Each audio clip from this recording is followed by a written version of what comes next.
देखिए, जिस तरह से राज्यवर्धन सिंह राठौड़ का उत्साह था और जिस तरह से वो कह रहे थे कि घर में घुस के मारेंगे, आसान नहीं है क्योंकि झोटवाड़ा वो सीट है जहां पर कांग्रेस के लालचंद कटारिया उम्मीदवार थे, मंत्री भी हैं गहलोत सरकार में और उनकी अच्छी पकड़ वहां मानी जाती है क्योंकि जाट वोट में उनका जो पैठ है वो काफ़ी अहम मानी जा रही है। हालांकि वो अपने बात में प्रधानमंत्री का जिक्र करने से चूकते नज़र नहीं आए। तो क्या ओम जी से यही जानते हैं, क्या प्रधानमंत्री के सहारे ही, प्रधानमंत्री के नाम के सहारे ही नैया पार करेंगे? देखिए देखिए दर्श, जिस तरह से सूची जारी हुई है, भाजपा में अब पहले स्पष्ट किया जा चुका था कि राजस्थान में कोई सीएम का कैंडिडेट घोषित नहीं किया जाएगा और जीत के बाद में जिस तरह से विधायक चुनेंगे और पार्टी तय करेगी, सर्वदलीय बैठक में होगा, पार्टी की बैठक में तय किया जाएगा सीएम कौन होगा। लेकिन निश्चित तौर पर जिस तरह से राज्यवर्धन सिंह राठौड़ का उत्साह नज़र आया, क्योंकि झोटवाड़ा एक ऐसी सीट है जहां पर आपने जैसा बताया कि बहुत लालचंद कटारिया वहां पर मंत्री भी हैं, कैबिनेट मिनिस्टर हैं और उनकी वर्किंग बहुत साइलेंट है और उनके मतदाता के साथ जुड़ाव भी लगातार रहता है। तो ऐसे में भाजपा के जो सर्वे थे वहाँ कहीं ना कहीं भाजपा वहाँ कमज़ोर नज़र आ रही थी। तो उसी को देखते हुए मजबूत कैंडिडेट के रूप में राज्यवर्धन सिंह राठौड़ को उतारा गया है, क्योंकि जयपुर ग्रामीण में भी राज्यवर्धन सिंह राठौड़ की अच्छी पकड़ है, क्योंकि 2 बार लगातार सांसद वहाँ से रहे हैं और वोटरों से लगातार जुड़ा हुआ है। तो ऐसे में उनका वहाँ से उतरना एक संदेश देता है कि भाजपा की रणनीति है कि किसके येन केन प्रकार सीट को जीतना उनका मुख्य लक्ष्य। 2024 से पहले विधानसभा चुनाव है राजस्थान में, जब सत्ता आएगी तभी वो राज्यसभा में सीटें जीत पाए। तो ये राजस्थान, मध्य प्रदेश, छत्तीसगढ़, ये अलग तरह की रणनीति यहाँ देखने को मिली है। जिस तरह से राज्यवर्धन ने भी कहा कि मोदी हमेशा अलग टाइप से कुछ रणनीति लेकर आते हैं, नया फंडा लेकर आते हैं। तो नया फंडा यही कि सांसदों को विधानसभा चुनाव में टिकट दिया जाए। दिया कुमारी की, जहाँ प्रधानमंत्री मोदी आए थे तब भी दिया कुमारी से एयरपोर्ट पे मुलाकात की थी, तब से कयास लगाए जा रहे थे कि कोई बड़ी जिम्मेदारी दी जा सकती है, फिर कहीं ऐसी सीट से उतारा जा सकता है, लेकिन वो विद्याधर नगर से चुनाव लड़ेंगी। परकोटे को लेकर जिस तरह से बात आ रही कि जयपुर के अंदर भाजपा को करारी हार का सामना करना पड़ा था, तो जो राजधानी जयपुर है उसकी जो 8 सीटें हैं उस पर भी ऐसे चौंकाने वाले नाम देखने को मिल सकते हैं, क्योंकि कैंडिडेट की एक बड़ी समस्या हो रही थी कि कैंडिडेट नहीं मिल रहे थे, जिताऊ उम्मीदवार, क्योंकि पुराने चेहरे हैं। यहाँ पर कई चेहरों को रिपीट नहीं किया गया है, कई नए चेहरे देखने को मिल रहे हैं सांसद के रूप में। या विजय बैंसला जो उनको टिकट दिया गया है, किरोड़ी लाल मीणा को सवाई माधोपुर से टिकट दिया गया। तो ये कह सकते हैं कि अब जो इस सूची में अगर ये जीत कर आते हैं तो जो मुख्यमंत्री का चेहरे को लेकर एक बड़ा वो दर्श ये होगा कि किरोड़ी बैंसला एक मास लीडर है, राज्यवर्धन सिंह राठौड़ बड़े नेता हो गए, क्योंकि 2 बार से सांसद है, केंद्रीय मंत्री रहे, पूर्व केंद्रीय मंत्री रहे, देवजी पटेल हैं, आपके बालकनाथ हैं।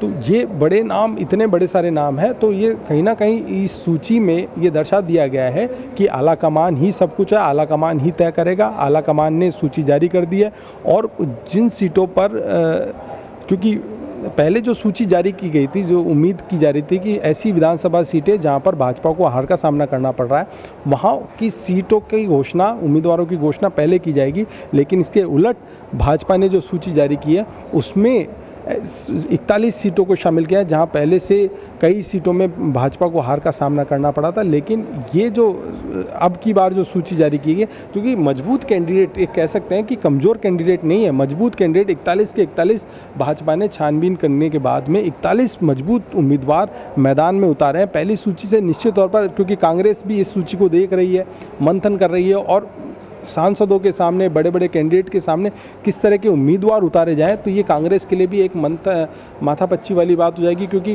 कांग्रेस की सूची अभी तक फाइनलाइज नहीं हुई है कि जिस तरह से वो कह रहे थे कि आचार संहिता के लागू होने के बाद में। तो अभी देखने वाला बात ये है कि अब सूची, जो कांग्रेस की सूची आएगी उसमें क्या कुछ देखने को मिल सकता है, किन किन उम्मीदवारों को, नए चेहरों को जगह मिलेगी या फिर जो रिपीट यहाँ पर किया जाएगा। क्योंकि लगातार ये सामने आ रहा था कि भाजपा की सूची जारी होने के बाद ही कांग्रेस की सूची जारी होगी और उसमें कई चेहरों को बदला जाएगा, नए चेहरों को सामने लेकर आया जाएगा। ओम जी, उदयपुर वाटी विधानसभा सीट की बात करना भी यहाँ पर बहुत ज़रूरी है, क्योंकि यहाँ से राजेंद्र गुड़ा विधायक रहे हैं, बसपा के टिकट पर चुनाव जीतते वो आए हैं। पिछली बार भी वो बसपा से चुनाव जीत कर आए थे, फिर बाद में कांग्रेस में शामिल हो गए थे। हाल ही में वो शिवसेना में शामिल हुए थे और ये माना जा रहा था कि राजस्थान में अपने सहयोगियों को भी, जो एनडीए के सहयोगी हैं, शिवसेना एकनाथ शिंदे वाली जो पार्टी है, उनको कुछ सीट दे सकती है, लेकिन यहाँ पर ऐसा दिख नहीं रहा है। उदयपुर वाटी से शुभकरण चौधरी को मैदान में उतारा है भाजपा ने।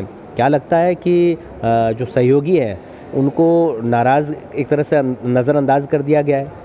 देखिए, जो गठबंधन बात करें तो गठबंधन राष्ट्रीय स्तर पर गठबंधन की बात है, लेकिन रीजनल पार्टी हैं, जहाँ राजस्थान, मध्य प्रदेश, छत्तीसगढ़ की बात करें तो यहाँ पर गठबंधन की शर्तें अलग होती है और नेशनल लेवल पर जब राष्ट्रीय राजनीति में जाते हैं तो वहाँ गठबंधन अलग रणनीति पर तय होता है। तो कुल मिलाकर ये कह सकते हैं कि ये ज़रूरी नहीं है कि राजस्थान में, क्योंकि यहाँ शिवसेना का कोई आधार नहीं है इस तरह से राजस्थान के अंदर। हाँ, मध्य प्रदेश बॉम्बे में है और बॉम्बे में जिस तरह से उनका गठबंधन किया गया है तो वो एक अलग चीज़ है। राजस्थान के मायने में ये अगर ये निर्भर कयास लगाए जा रहे थे कि राजेंद्र गुड़ा जो है वो अब क्या नाम से उदयपुर वाटी से वो चुनाव लड़ेंगे तो भाजपा, क्योंकि शिवसेना में वो है तो अपना प्रत्याशी नहीं उतारेगी, ऐसे कयास लगाए जा रहे थे, लेकिन तमाम कयास अब जो है वो धरे रह गए हैं। देखिए, अब भाजपा, क्योंकि यहाँ पर तमाम सर्वे में ये जिस तरह से बात सामने, आपको एक बात समझनी पड़ेगी, राजस्थान, छत्तीसगढ़, मध्य प्रदेश और तेलंगाना, मिज़ोरम में यहाँ पर बहुत सारी चीज़ें, इन राजस्थान को छोड़कर अन्य राज्यों में चीज़ें लगभग दिख रही हैं कि क्या होने वाला है, क्या होने जा रहा है। लेकिन राजस्थान का मुकाबला बहुत ही कठिन मुकाबला है। खुद राहुल गांधी कह चुके हैं, यहाँ मुख्यमंत्री अशोक गहलोत लगातार कहते रहे कि हम रिपीट करेंगे, मगर राहुल गांधी ने आशंका जताई कि महा त्रिकोणीय मुकाबला, यहाँ पर कड़ा मुकाबला हो सकता है। लेकिन राजस्थान में वास्तव में बहुत मुकाबला, रोचक मुकाबला यहाँ देखने को मिल सकता है आपको, और उसी को लेकर ये सब निर्भर करता है कि रोचक मुकाबला होगा या नहीं होगा, ये कैंडिडेट पर निर्भर करता है। और पहली सूची में ये बता दिया गया है कि किस तरह के कैंडिडेट, मजबूत दावेदार उम्मीदवार भाजपा ने यहाँ उतारे। तो कांग्रेस के सामने भी चुनौती है कि मजबूत उम्मीदवार यहाँ पर वो उतारे ताकि वो मुकाबले में बनी रहे। मंडावा सीट पर बात कर लेते हैं। नरेंद्र कुमार को यहाँ पर भारतीय जनता पार्टी ने उम्मीदवार बनाया है, सांसद हैं। पिछली बार 2018 का जब चुनाव हुआ था तो मंडावा से चुनाव लड़ा था और रीटा चौधरी को उन्होंने हराया था। बाद में सांसद बने और उपचुनाव में रीटा चौधरी मंडावा से जीत गई थी। एक बार फिर से मंडावा से उन्हें उम्मीदवार बनाया है। क्या लगता है कि अब एक बार फिर से रीटा चौधरी को बड़ी टक्कर मिलने वाली है? देखिए, जो शेखावाटी में जाट राजनीति बहुत अहम है और आप देखिए इस सूची में ऐसे कई नाम हैं जो नए हैं, पहली बार भाजपा में शामिल हुए और उन्हें टिकट मिला है। फतेहपुर की बात करें, श्रवण चौधरी की बात करें, तो ऐसे, क्योंकि सभी समीकरणों को ध्यान में रखकर, जातीय समीकरण, मैंने पहले भी कहा था, जातीय समीकरणों को ध्यान में रखकर, क्योंकि जाट बाहुल्य राजनीति को, नागौर की बात करें, अभी आगे हो सकता है कि आगे की सूची में भी और भी नाम ऐसे आपको देखने को मिले। तो कुल मिलाकर जीत के लिए ये समीकरण देखे जाते हैं और सबसे पहली चीज़ है कि मजबूत उम्मीदवार अगर होगा तो वो जीत सुनिश्चित पार्टी ये करती है कि अभी तक जिस हिसाब से जनाधार उनका होता है उस हिसाब से सांसदों को टिकट देना एक रणनीति भी है। साथ में मजबूत, आप ये देखिए, हर सांसद को नहीं दिया जा रहा, ऐसे मजबूत कैंडिडेट, मजबूत सांसद जिनकी पकड़ है फील्ड में, उन्हें लगातार टिकट जो मध्य प्रदेश में भी देखने को मिला और राजस्थान में भी देखने को मिला है आपको। नवलगढ़ सीट पर भाजपा ने विक्रम सिंह जाखल को मैदान में उतारा है। विक्रम सिंह, क्योंकि नवलगढ़ वो सीट है जहां पर भाजपा बहुत कमज़ोर है। यहां पर कांग्रेस से राजकुमार शर्मा जो हैं वो लगातार जीतते आए हैं, वो निर्दलीय भी चुनाव जीते हैं, उसके बाद इस बार कांग्रेस के टिकट पर चुनाव जीते हैं। क्या लगता है राजकुमार शर्मा को चुनौती दे पाएंगे नवलगढ़ से जो भाजपा के उम्मीदवार हैं? देखिए, चुनौती दे पाएंगे नहीं दे पाएंगे ये तो भविष्य के गर्भ में है, लेकिन मजबूत कैंडिडेट यहाँ पर विक्रम जाखल कह सकते हैं, क्योंकि नाम बहुत दिनों से सुर्खियों में था और उम्मीद की, और ये तय माना जा रहा था कि विक्रम जाखल का, क्योंकि जिस तरह से सोशल मीडिया आज के दौर में, तो वहाँ पर नाम तय माना जा रहा था और ये उम्मीद की जा रही थी कि ये तय है नाम, और वैसा ही हुआ। सूची में विक्रम जाखल का नाम है। देखिए, राजकुमार शर्मा निर्दलीय भी जीते हैं, बसपा से भी जीतते आए हैं, लेकिन कभी ना कभी, क्योंकि भाजपा ऐसी पार्टी है जो उम्मीद नहीं छोड़ती, क्या समीकरण होंगे, ऐन वक्त पे चुनाव से पहले क्या कुछ गणित होगा, वो समय बताएगा। लेकिन पार्टी की कोशिश ये रहती है कि बड़ी से बड़ी जो मजबूत कैंडिडेट है उसे यहाँ पर उतारा जाए। तो विक्रम जाखल एक बड़ा नाम है और जनता के बीच में अच्छी पहचान रखते हैं, फॉलोअर्स बहुत सारे हैं उनके, तो ऐसे में ये मजबूत कैंडिडेट हम कह सकते हैं यहाँ पर। दाता रामगढ़ वो सीट है जहाँ पर भाजपा लगातार चुनाव हार रही है। यहाँ पर कांग्रेस हमेशा जो है जीतती आई है। इस बार दाता रामगढ़ से गजानंद कुमावत को भाजपा ने उम्मीदवार बनाया है। किस तरह से इसको आप देखते हैं? देखिए, दाता रामगढ़ भाजपा की सीट नहीं थी, वहाँ पर कभी कामरेड भी जीतते आए हैं। और अमराराम की बात करें तो वहाँ पर भाजपा शेखावटी में कमज़ोर है। तो शेखावटी में आप ये देखिए, चुनाव से पहले सुभाष महरिया को भी भाजपा में शामिल किया गया, उन्हें भी टिकट दिया गया है। सुभाष महरिया को लक्ष्मणगढ़ से टिकट दिया गया है। तो कहीं ना कहीं कांग्रेस के गढ़ को ढहाने के लिए पूरी व्यू रचना है कि कहाँ से किसको टिकट दिया। लक्ष्मणगढ़, क्योंकि सुभाष महरिया के लिए कहा जा रहा था कि उन्हें सीकर से दिया जाएगा, कहीं और से दिया जाएगा। तो ये सबसे बड़ी बात है कि शेखावटी में भाजपा को, अगर शेखावटी में भाजपा अच्छी सीटें निकालती है तो जीत उसकी सुनिश्चित मानी जानी चाहिए। कोटपुतली सीट की बात करें, हंसराज पटेल को भाजपा ने उम्मीदवार बनाया है। यहाँ से कांग्रेस से राजेंद्र यादव गहलोत सरकार में मंत्री भी हैं और यादव बाहुल्य सीट इसको माना जा रहा है। यहाँ पर गुजर प्रत्याशी को मैदान में उतारना क्या संकेत है इसके? देखिए, गुजरों को खुश करने के लिए आप ये देखिए, लगातार विजय बैंसला को टिकट दिया गया है और पटेल मजबूत कैंडिडेट के रूप में लगातार तमाम सर्वे में वो उनका नाम सामने आ रहा था। और सर्वे में नाम आने के बाद में मंथन किया गया, दिल्ली में भी मंथन किया गया, उसके बाद ही ये सूची फाइनल की गई है। और राजेंद्र पटेल, जिस तरह से आपने कहा कि राजेंद्र यादव का यादव बाहुल्य है, लेकिन इस बार सबसे बड़ी बात है कि सीएम का चेहरा कोई नहीं है, मोदी के नाम पर वोट होगा। और मोदी के नाम पर वोट होगा तो जब गुजर बाहुल्य हो, जो यादव बाहुल्य हो, वो चीज़ भाजपा को वोट, ये ऐसा भाजपा मानती है कि वो वोट भाजपा के नाम से, मोदी के नाम से उन्हें मिल जाएंगे।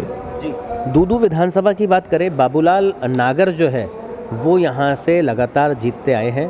पिछली बार निर्दलीय उनको कांग्रेस ने टिकट नहीं दिया था तो निर्दलीय चुनाव मैदान में उतरे थे और जीत हासिल की थी। प्रेमचंद बैरवा को भाजपा ने उम्मीदवार बनाया है।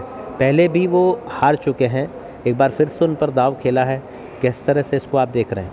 देखिए, दूदू के अंदर अभी हाल ही में नया जिला बना है। बाबूलाल नागर निर्दलीय चुनाव लड़े, वैसे वो कांग्रेस में ही शामिल हो गए, निर्दलीय थे। इसी तरह से बस्सी में लक्ष्मण मीणा की बात करें, शत्रुघ्न गौतम की बात करें, तो भाजपा ने ये इनके सामने, ये जो शत्रुघ्न गौतम की बात करें या फिर प्रेमचंद बैरवा की बात करें, तो वापस से एक बार कोशिश, क्योंकि हर 200 विधानसभा सीटों पर तो मजबूत कैंडिडेट आपको मिल नहीं सकते, एक चुनौती ये भी है। लेकिन अगर भाजपा को कहीं ना कहीं या फिर किसी भी पार्टी ये देखती है कि लगातार जिस तरह से चुनाव, मजबूत कांग्रेस का गढ़ है दूदू, क्योंकि लगातार बाबूलाल नागर की सुनी भी गई, दूदू जिद के कारण दूदू जिला बनाया भी गया। हालांकि वो सबसे छोटा जिला बना, इसके बावजूद वहाँ के क्षेत्र के लोगों को, तो वहाँ ये कह सकते हैं कि वहाँ की जनता के सामने ऐसा कैंडिडेट, क्योंकि ऐसी सीट है तो वहाँ पर इस तरह से प्रेमचंद बैरवा के अलावा ऐसा कोई नाम नहीं है जो उनके सामने खड़ा हो सके। बाबूलाल नागर बड़ा नाम है दूदू विधानसभा क्षेत्र के लिए, तो ऐसे में प्रेमचंद बैरवा को ही वहाँ पर लगाया गया है। जी, बस्सी की सीट की भी बात कर लेते हैं। 3 बार से निर्दलीय यहाँ पर चुनावी मैदान में जीत हासिल करते आए हैं, चाहे वो अंजू धानका हो निर्दलीय प्रत्याशी, या फिर पिछली बार कांग्रेस से टिकट नहीं मिला था, लक्ष्मण मीणा IPS हैं रिटायर्ड, वो निर्दलीय चुनावी मैदान में जीत हासिल करके आए थे। अब भाजपा ने, क्योंकि हाल ही में चंद्रमोहन मीणा भाजपा में शामिल हुए हैं, रिटायर्ड IAS हैं, क्या लगता है कि अब ये कड़ी टक्कर मिल सकती है? क्योंकि पिछले कई दिनों से भाजपा के और भी उम्मीदवार थे यहाँ पर चुनावी मैदान में, ताल ठोक रहे थे टिकट मिलने की, लेकिन एकदम से चुनाव से कुछ समय पहले चंद्रमोहन मीणा का भाजपा में आना और उसके बाद टिकट हासिल कर ले जाना, क्या डैमेज कंट्रोल हो पाएगा? देखिए, बस्सी की सीट इम्पोर्टेंट सीट है। यहाँ पर लक्ष्मण मीणा एक IPS रिटायर्ड IPS है और एक रिटायर्ड IAS को अब यहाँ पर मौका मिला है। बस्सी की सीट में ये, क्योंकि वहाँ पर जो ST की सीट है और वहाँ पर अगर चंद्रमोहन मीणा ने भाजपा ने उनको टिकट, क्योंकि कन्हैयालाल पहले वहाँ से टिकट लेते आए हैं और कई बार एक बार हार का भी सामना करना पड़ा, जीत भी गए। पिछली बार लक्ष्मण मीणा वहाँ पर निर्दलीय लड़े और कांग्रेस में शामिल हो गए।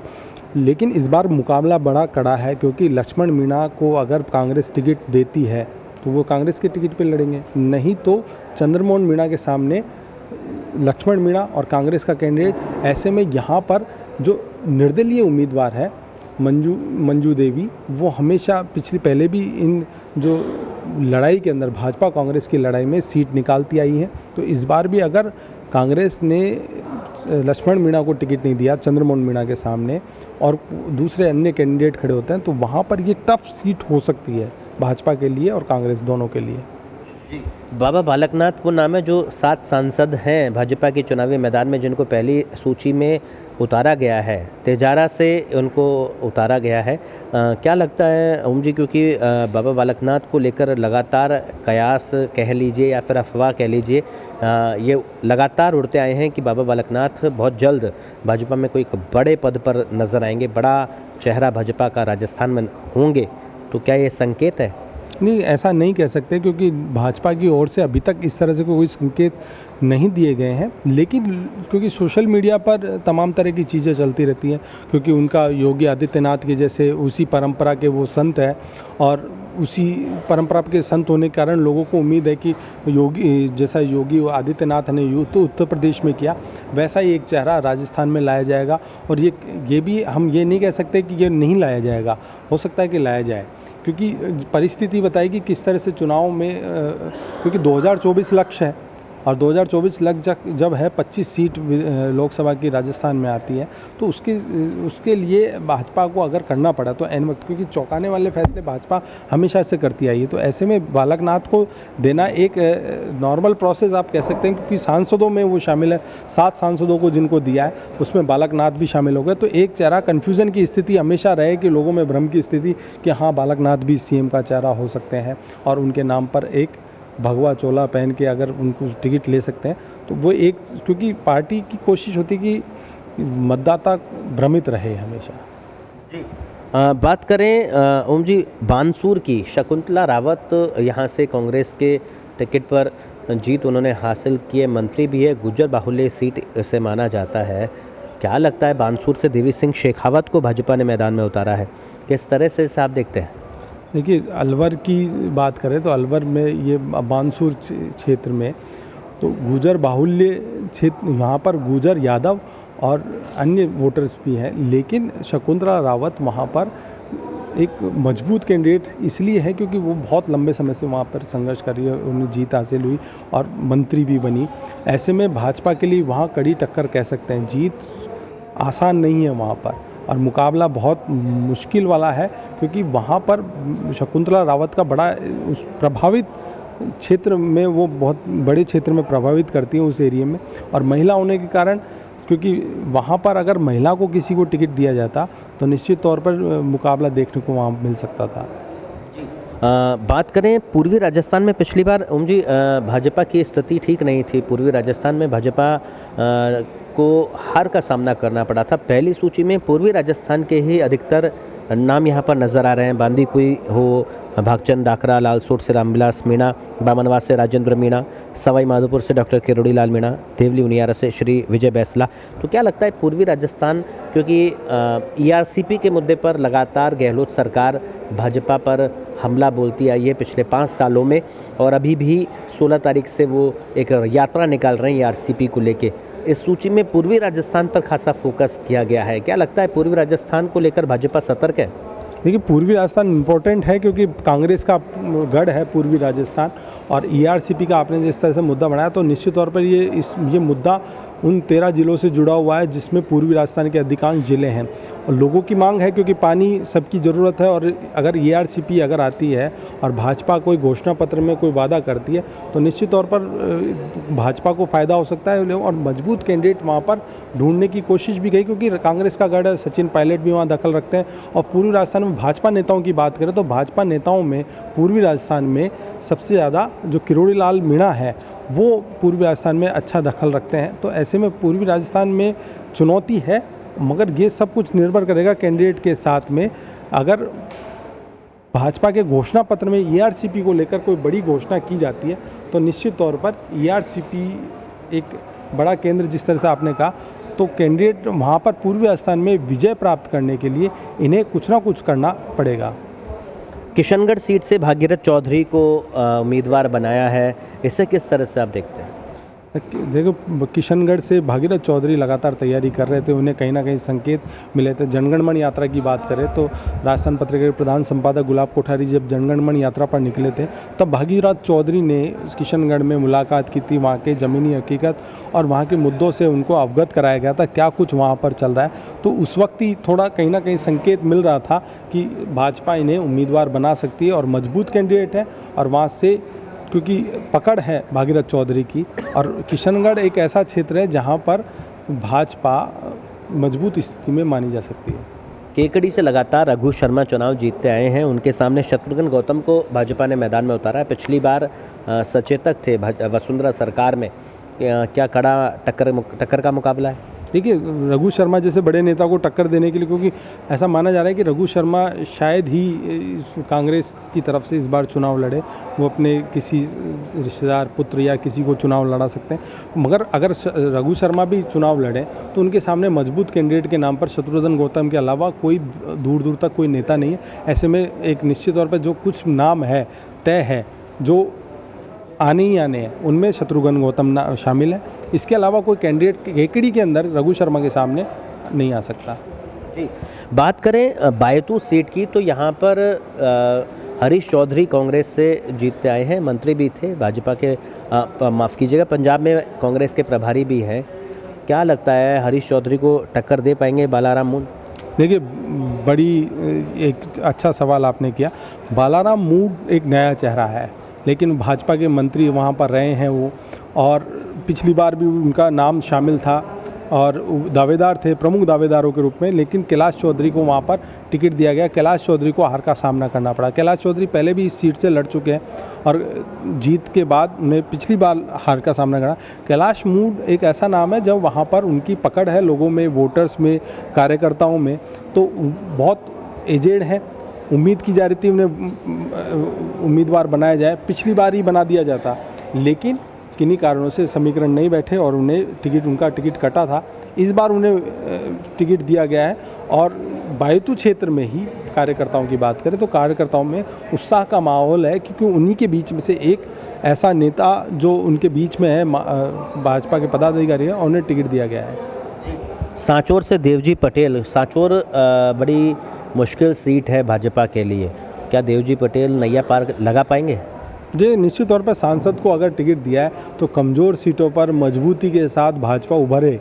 इसलिए ऐसी सीटों पर जहां पर लगातार एक उम्मीद जताई थी कि कांग्रेस मजबूत है और भाजपा को हार का सामना करना पड़ सकता है, ऐसी सीटों पर सांसदों को उतारा गया है। देवजी पटेल इसमें नाम शामिल है। देवजी पटेल की छवि अच्छी है और मजबूत पकड़ है, कार्यकर्ताओं में पकड़ है, तो ऐसे में सांचौर का मुकाबला भी, क्योंकि आप देखिए, मजबूत कैंडिडेट अगर आप इन सीटों पे उतारते हैं तो वहाँ मुकाबला कड़ा होता है। सामने वाली पार्टी भी देखती है कि वहाँ पर मजबूत कैंडिडेट को ही उतारना पड़ेगा, कमज़ोर कैंडिडेट नहीं उतार सकते। ऐसे में कांग्रेस के लिए ये पहली सूची भाजपा की चुनौती से कम नहीं है। आदिवासी इलाका जो है वहाँ पर भी भाजपा ने फोकस किया है, जिसमें खेरवाड़ा, डूंगरपुर, सागवाड़ा, चौरासी, ये वो सीटें हैं जहाँ पर पिछली बार एक नई पार्टी का जन्म हुआ था, भारतीय ट्राइबल पार्टी। हालांकि उसमें टूट भी हो गई, नई पार्टी बन गई है भाजपा। क्या लगता है, आदिवासी बाहुल्य सीटों पर भाजपा का पूरा तरह से फोकस है? यही वजह कि पहली सूची में इन चारों सीटों पर नाम सामने आए। देखिए, आदिवासी जो बाहुल्य सीटें हैं वहाँ पर भाजपा के लिए नहीं, कांग्रेस के लिए भी चुनौती है, क्योंकि नई बीटीपी पार्टी बन गई वहाँ पर, और एक अलग ही उसके भी टुकड़े हो गए। तो जब नई पार्टी बनती है और आदिवासियों के मुद्दे अलग हैं, पूर्वी राजस्थान के मुद्दे अलग है, पश्चिमी राजस्थान के मुद्दे अलग हैं, और इसी तरह से जो मेवाड़ है और उसमें आदिवासी बेल्ट है उसके मुद्दे अलग हैं, उनकी समस्याएं अलग है। भाजपा और कांग्रेस दोनों की कोशिश रहती है कि किसी न किसी तरह से उनके वोटर्स को लुभाया जाए, उनके लिए योजना। राष्ट्रीय स्तर पर बात करें तो प्रधानमंत्री नरेंद्र मोदी भी लगातार आदिवासियों के हक की बात करते हैं, कांग्रेस भी हक की बात करती है, लेकिन उनके मुद्दे जो ज़मीनी स्तर पर ग्राउंड लेवल पर क्या मुद्दे उनकी पकड़ वो पार्टियां नहीं कर पाती। यही कारण है कि बीटीपी को वहाँ मौका दिया जनता ने, आदिवासियों ने, और इस बार भी बीटीपी और जो उसके दो टुकड़े हुए हैं वो मजबूती से वहाँ पर उभरे हैं। तो बीटीपी एक बड़ी चुनौती है आदिवासियों के लिए, आदिवासी भाजपा और कांग्रेस दोनों के लिए चुनौती है। भाजपा के लिए हालांकि जो भाजपा का जो संगठन है आरएसएस, वो लगातार वहाँ पर कार्य कर रहा है आदिवासी क्षेत्र में। पिछले दिनों देखने को मिला था कि कुछ साल पहले वहाँ पर आदिवासियों के जब नाराज़गी वहाँ पर झेलनी पड़ी थी। तो आदिवासियों को नाराज़ कोई नहीं करना चाहता, चाहे भाजपा हो चाहे कांग्रेस हो। आखिरी सवाल लूँगा ओम जी, बागीदोरा सीट की बात करना भी ज़रूरी है क्योंकि महेंद्रजीत सिंह मालवीय यहाँ पर कांग्रेस से लगातार जीतते आए हैं। गहलोत सरकार में मंत्री भी हैं, कांग्रेस के सीडब्ल्यूसी मेंबर भी है। क्या लगता है कृष्णा कटारा को भाजपा ने उम्मीदवार बनाया है, क्या लगता है महिला प्रत्याशी पर दाव खेलना भाजपा का महेंद्रजीत सिंह मालवीय के लिए परेशानी बढ़ा सकता है? नहीं, निश्चित तौर पर, क्योंकि लगातार आप जब जीतते हैं तो ये नहीं तय नहीं है कि आप वहाँ से जीतेंगे हर बार। तो नया कैंडिडेट वहाँ पर उतारा गया है, महिला को उतारा गया है, तो एक सिंपैथी गेन करने की भी कोशिश की गई है। उन्हीं के बीच में से एक कार्यकर्ता को उतारा गया है। तो कहीं ना कहीं भाजपा की ये रणनीति है कि महेंद्रजीत सिंह मालवीय के सामने ऐसा कोई कैंडिडेट, कोई दूसरा कैंडिडेट नहीं, महिला एक ऐसा नाम है जिस पर आदिवासी वहाँ पर आ सकते हैं। और आदिवासियों के लिए आप, क्योंकि अभी सूची जारी हुई है दर्श, अभी सूची जारी जब हो जाएगी और घोषणा पत्र होगा, बहुत कुछ उस पर भी निर्भर करता है कि घोषणा पत्र में क्या क्या वादे, चुनावी वादे जनता से किए गए हैं पार्टियों की ओर से। तो बहुत कुछ उस पर भी निर्भर करता है। तो हार जीत और किसी भी कैंडिडेट के लिए, क्योंकि अभी सूची जारी हुई है, प्राथमिक तौर पर दौरे होंगे, सभाएं होंगी, क्या माहौल रहना, क्योंकि पल पल ये सियासत बदलती है। और राजस्थान की बात करें तो राजस्थान का आकलन हर बार अलग होता है।